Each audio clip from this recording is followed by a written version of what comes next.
नमस्कार, मी रवी गजे. आपण पाहतात जनतेचा आवाज. ओतूरमध्ये एका संशयास्पद मृत्यूच्या घटनेने मोठी खळबळ उडाली आहे. जुन्नर तालुक्यातील ओतूर येथील वाघेरे महाविद्यालयासमोर असलेल्या अमृत लॉजमध्ये स्नेहल अमोल शिंदे, वय वर्ष 31, राहणार अवसरी, तालुका आंबेगाव, जिल्हा पुणे, या महिलेचा मृतदेह आढळून आला आहे.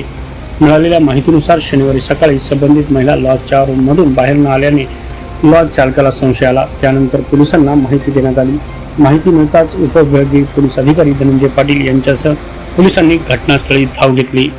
पोलिसांनी रूमची पाहणी केली असता संबंधित महिला बेशुद्ध अवस्थेत आढळून आली. तिला तातडीने ओतूर प्राथमिक आरोग्य केंद्रात दाखल करण्यात आले. मात्र वैद्यकीय अधिकाऱ्यांनी तपासणीनंतर तिला मृत घोषित केले.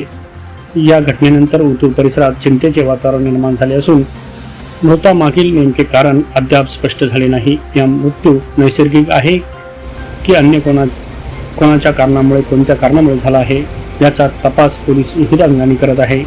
दरम्यान लॉजमधील नोंदी, सीसीटीव्ही फुटेज तसेच संबंधित व्यक्तींची चौकशी सुरू असल्याची माहिती पोलीस सूत्रांनी दिली आहे.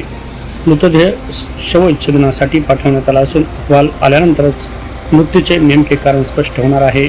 या प्रकरणी ओतूर पोलीस ठाण्यात नोंद करण्यात आली असून पुढील तपास सुरू असल्याची माहिती सहाय्यक पोलीस निरीक्षक ज्ञानेश्वर बाजगिरे यांनी दिली आहे.